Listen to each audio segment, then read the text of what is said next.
Olá, está no ar o Jornal Terra Viva, segunda edição. Veja o que é destaque no agronegócio no Brasil e no mundo a partir de agora. Agência Nacional de Vigilância Sanitária, Anvisa, aprova novo marco regulatório de avaliação e classificação toxicológica dos defensivos agrícolas.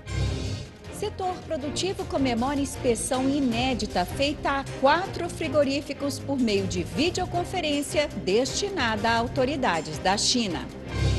Noticiário internacional, Partido Conservador anuncia Boris Johnson como o próximo primeiro-ministro do Reino Unido. O premier tem apoio do Brasil e dos Estados Unidos.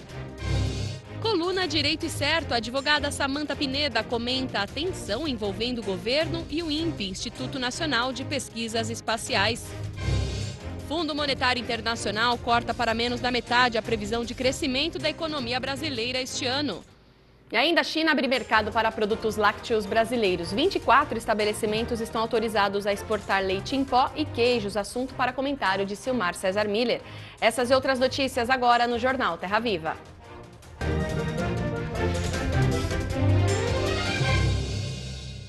A Agência Nacional de Vigilância Sanitária, Anvisa, aprovou nesta terça-feira um novo marco regulatório para avaliar e classificar o grau toxicológico dos defensivos agrícolas. A partir de agora, o Brasil vai usar a mesma linguagem de 53 países. O novo marco regulatório deverá ser cumprido pela indústria de defensivos. A portaria que definia essas regras até então era de 1992 e estava ultrapassada. As novas regras deverão informar nos rótulos de forma específica que tipos de problemas os pesticidas podem causar, como, por exemplo, irritação na pele, nos olhos e os riscos de inalação. Atualmente, não há advertência nesses produtos. Em todos os rótulos aparece apenas a imagem de uma caveira, indicando o perigo da substância. Mas agora vão ganhar 6 tipos de classificações: extremamente tóxico, altamente tóxico, moderadamente tóxico, pouco tóxico, improvável de causar dano agudo, não classificado, quando não tem toxicidade. No rótulo também deve constar o uso correto do defensivo para não causar danos ambientais, seguindo regras internacionais. O novo marco da Anvisa propõe melhorar a comunicação entre os fabricantes de produtos químicos com os agricultores. A gente precisa comunicar melhor o risco. Quando a gente comunica o risco, a gente mexe com as cobranças. A gente mexe com a cobrança que a instituição vai receber, a gente mexe com a cobrança que a indústria produtora de agrotóxico vai receber. As empresas terão prazo de 1 ano para mudar as embalagens e alertar sobre os riscos dos pesticidas. Para que as empresas, de fato, façam um peticionamento à Anvisa de alteração da classificação toxicológica e, por conseguinte, as mudanças de rotulagem. E, posteriormente a isso, após a decisão da Anvisa, especificamente em relação a cada produto desse, ainda existe um prazo de 6 meses do decreto para alteração do registro do Ministério da Agricultura. A inspeção inédita feita por autoridades chinesas por meio de videoconferência a 4 frigoríficos de aves e suínos do Brasil é vista com otimismo pelo setor produtivo. Em agosto, a ministra da Agricultura, Tereza Cristina, vai viajar novamente para a China e a expectativa é de que essas plantas sejam habilitadas para exportação ao mercado chinês. Em uma ação inédita, na última sexta-feira, 4 frigoríficos brasileiros de aves e suínos foram vistoriados por autoridades sanitárias chinesas por meio de videoconferência. Foram 2 plantas em Mato Grosso, uma no Paraná e uma em São Paulo. Que isso possa ser um grande passo que nós vamos dar para o futuro, né? Eu acho que isso aí é uma tecnologia que vai ser bem utilizada e obviamente, trará bons benefícios para todo o setor. A gente acredita que há essa expectativa de habilitação dessas plantas que foram auditadas de uma forma bastante diferente, né? Mas a gente não tem uma previsão de data ainda. A ministra da Agricultura, Tereza Cristina, vai viajar novamente para a China no próximo dia 17 de agosto. E a expectativa é de que os frigoríficos vistoriados por meio de videoconferência sejam habilitados e passem a exportar carne para o mercado chinês, que enfrenta dificuldades no fornecimento de proteína animal em função da doença da peste suína africana. A China é o principal destino das carnes suínas brasileiras. As vendas para lá têm aumentado e a previsão é de que cresçam ainda mais neste segundo semestre. A gente deve notar no segundo semestre tanto mais plantas habilitadas como redirecionamento de carnes de outros mercados que pagam menos para o mercado chinês. O Brasil, como o quarto maior exportador de carne suína do mundo, ele vem a ser um dos países que vai ser o provedor caso a China vier a ter deficiência de proteína animal. No caso de aves e suínos, né, nós vamos ser um dos grandes provedores nesse sentido. E o Ministério da Agricultura informou nesta terça-feira que a China abriu mercado para os produtos lácteos do Brasil. São 24 estabelecimentos habilitados a exportar produtos como leite em pó e queijos. De acordo com a Viva Lácteos, a Associação Brasileira de Laticínios, com a habilitação desses frigoríficos, a expectativa do setor é exportar 4,5 milhões de dólares em queijos e leite em pó. Este assunto para a Agritendências de hoje com Silmar César Miller. Olá, Silmar, que avaliação você faz dessa abertura de produtos lácteos à China comprando agora? Olha, a gente sabe que o potencial é imenso. A China realmente importa por ano cerca de 800 mil toneladas de leite, ou derivados de leite, leite em pó principalmente, o que é bem mais do que o Brasil produz por ano, que fica em torno de 600 mil toneladas. Mas o gesto, na verdade, que ocorre 12 anos depois que começaram essas negociações, tem mais um sentido simbólico de realismo comercial, efetivamente. Até porque o Brasil não é competitivo em termos de exportações. Basta lembrar que nos últimos 12 meses, por exemplo, o Brasil importou muito mais do que exportou. Exportou 25 mil toneladas e importou 164 mil toneladas. O Brasil é geralmente mais importador do que exportador. Tem dificuldade de competir com países importantes como a Austrália, com a Nova Zelândia, com os Estados Unidos e com a União Europeia, por exemplo, que tem condições de abastecer tranquilamente o mercado chinês. Então é mais um gesto simbólico dos chineses e, aliás, bastante oportuno e até com uma coincidência aqui que ocorre uma espécie de recado simbólico aqui para os Estados Unidos, por exemplo. Estão a ponto de recomeçar as negociações com os americanos querem recomeçar essa negociação, encerrar a guerra comercial com os chineses e acham que com isso os chineses vão voltar a comprar grandes quantidades de alimentos nos Estados Unidos. Surgiram inclusive rumores recentes aqui que os chineses teriam comprado cerca de 6 milhões de toneladas de soja americana. Não compraram nada. Na verdade, estão bem abastecidos aqui no Brasil e aqui é mais um gesto de abertura que na prática não vai acontecer no curto prazo, é mais um gesto simbólico dos chineses no sentido de oferecer o seu mercado para mais países fornecedores, diminuindo cada vez mais a sua dependência, portanto, de produtos dos Estados Unidos. E que ocorre exatamente no dia em que se anuncia a viagem de uma delegação americana para a China, justamente com esse objetivo, e ao mesmo tempo que se anuncia também a viagem do presidente Jair Bolsonaro à China, prevista para outubro, justamente no sentido de reabrir as negociações e intensificar as relações comerciais entre Brasil e China. Então está aí um gesto simbólico, de qualquer forma, tem a sua importância. Tá certo. Obrigada, Silmar. E a seguir, noticiário internacional. O Partido Conservador anuncia Boris Johnson como próximo primeiro-ministro do Reino Unido. Daqui a pouco mais detalhes e ainda, Fundo Monetário Internacional corta menos da metade a previsão de crescimento da economia brasileira este ano. Também mais detalhes em instantes no Jornal Terra Viva.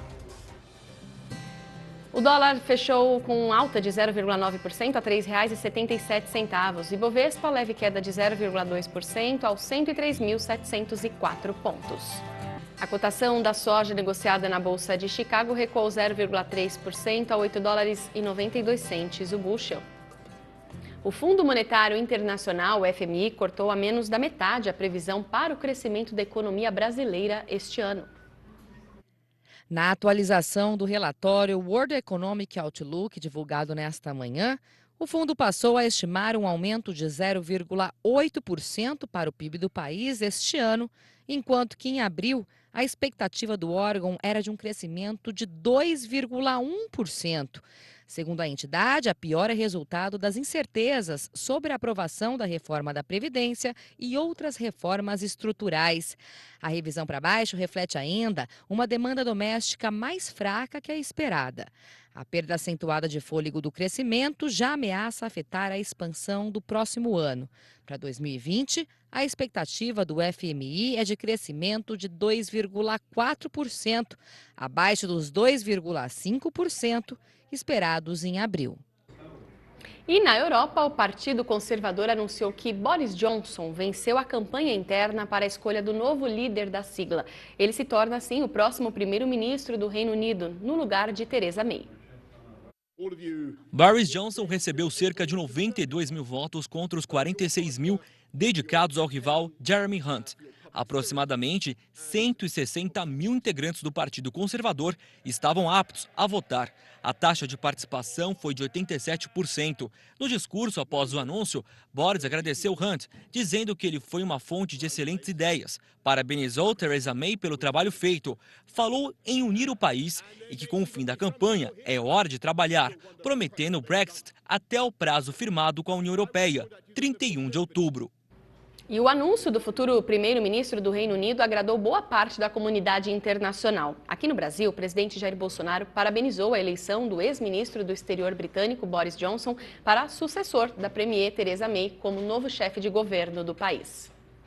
No Twitter, Bolsonaro escreveu: "Parabéns, Boris Johnson, novo primeiro-ministro do Reino Unido, eleito com compromisso louvável de respeitar os desígnios do povo britânico. Conte com o Brasil na busca por livre comércio, na promoção da prosperidade para nossos povos e na defesa da liberdade e da democracia." A seguir, coluna Direito e Certo, a advogada Samantha Pineda comenta a tensão envolvendo o governo e o INPE, Instituto Nacional de Pesquisas Espaciais. E ainda a produção brasileira de pescados deve crescer 10% este ano e a tilápia é responsável por mais da metade da produção nacional. Daqui a pouco no Jornal Terra Viva. A cotação do milho negociado na Bolsa de Chicago subiu 1,1% a $4,31 o bushel. Na Bolsa de Valores a B3, estabilidade a R$ 38,84 a saca. A cotação da arroba do boi no mercado físico fechou em queda de 0,7% no Triângulo Mineiro. Tensão entre o presidente Bolsonaro e o presidente do INPE reabre discussões sobre dados de desmatamento no Brasil. Acompanhe a análise feita sobre este assunto pela advogada Samantha Pineda.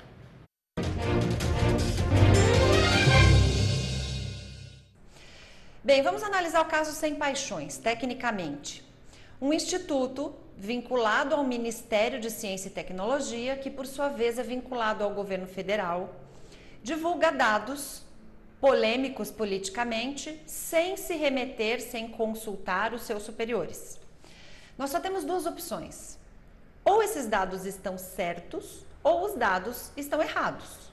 Se os dados estiverem corretos, este ministério que é vinculado a este governo, já que isso é politicamente frágil, deve estudar a melhor forma de divulgar esses dados. Ninguém falou em omitir dados, mas na forma de divulgação. Se eles estiverem incorretos, é preciso que haja uma correção. Ou será que o INPE não pode ter errado? O ministro, já o Marcos Pontes, pediu para verificação desses dados e solicitou um relatório ao INPE com a metodologia aplicada e com a série histórica dos últimos 24 meses que chegaram, que fizeram chegar a esses números. Só para a gente ter aqui uma noção, em 2008, o governo do estado do Mato Grosso produziu um relatório dizendo que 98% dos pontos verificados em campo, ou seja, no local, apontados pelo INPE como alvo de desmatamento, não haviam sofrido corte raso de vegetação. Portanto, não haviam sido desmatados. E chegaram à conclusão de que os dados do INPE baseados no DETER, que é a detecção de desmatamento em tempo real, não eram confiáveis. Então eu acredito o seguinte, que nenhum instituto, nenhuma instituição, nenhum órgão pode ser inquestionável, nenhum órgão pode ser tido como uma verdade absoluta, porque sim, pode haver erro. E nós precisamos estudar os erros, porque é na dúvida que se constrói a evolução. Tragédia da Vale. 6 meses após o mar de lama da barragem da mina do Córrego do Feijão varrer parte da cidade de Brumadinho, em Minas Gerais, a legislação de barragens permanece inalterada. Desde o acidente, 78 projetos de lei foram apresentados no Congresso Nacional para fortalecer a fiscalização e a punição a mineradoras que infringirem o Código de Mineração. Mas até agora nenhuma foi aprovada. O desastre da Vale deixou até agora 248 mortos e 22 vítimas ainda sem identificação ou desaparecidas. E os próximos dias serão de tempo firme na maior parte do país. Acompanhe os detalhes com Amanda Souza, da Somar Meteorologia.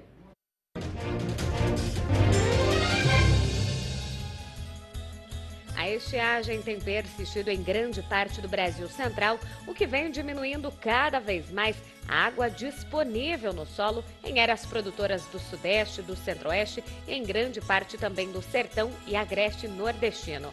Para a quarta-feira, o tempo firme ainda predomina em grande parte aqui do Sudeste por conta da atuação da massa de ar seco que acaba inibindo a formação das instabilidades.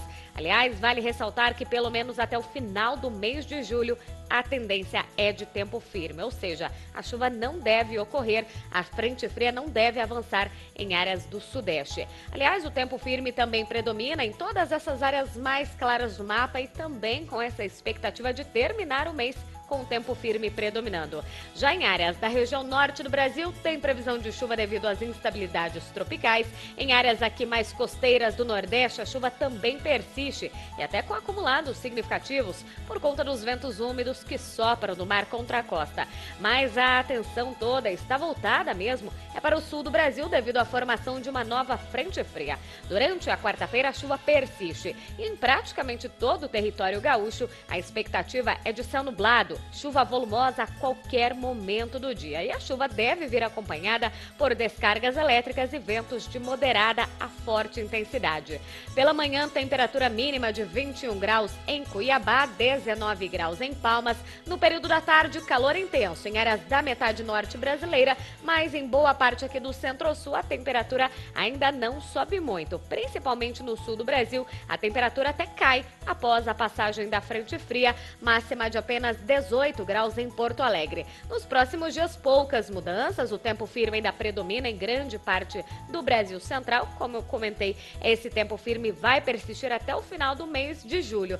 Mas em áreas do Rio Grande do Sul tem muita chuva para acontecer ainda, acumulados que devem chegar até os 100, 150 milímetros. A produção nacional de peixes deve crescer cerca de 10% em 2019, de acordo com dados da Associação Brasileira de Piscicultura. E para este ano são esperadas mais de 720 mil toneladas. Na lista dos peixes de água doce mais criados e comercializados no Brasil, a tilápia se destaca. A espécie é responsável por mais da metade da produção de peixes. No ano passado, foram mais de 400 mil toneladas.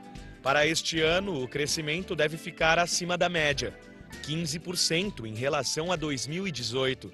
A tilápia é um peixe que atende o gosto de muita gente, de gente muito simples, de pescador que frita ela na beira do rio, de quem cultiva. Tem gente que cultiva no quintal só para consumo.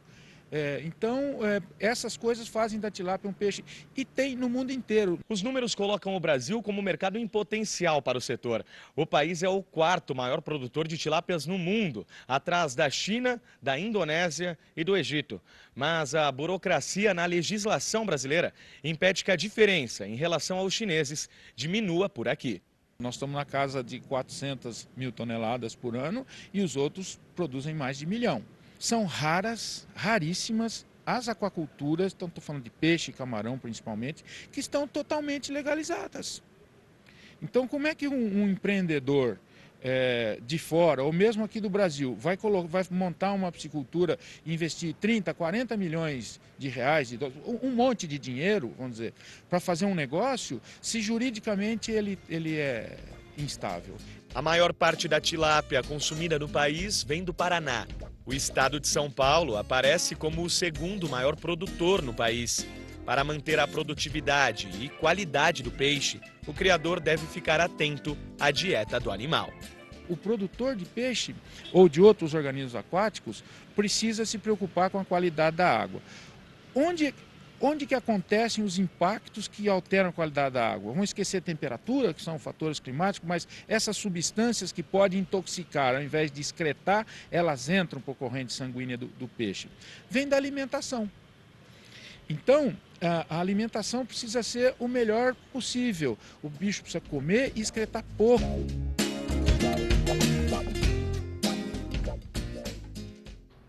E o Jornal Terra Viva de hoje fica por aqui. Lembrando que você pode rever todo o conteúdo desta edição no site tvterraviva.com.br e no novo aplicativo do canal Terra Viva, disponível para baixar no Google Play.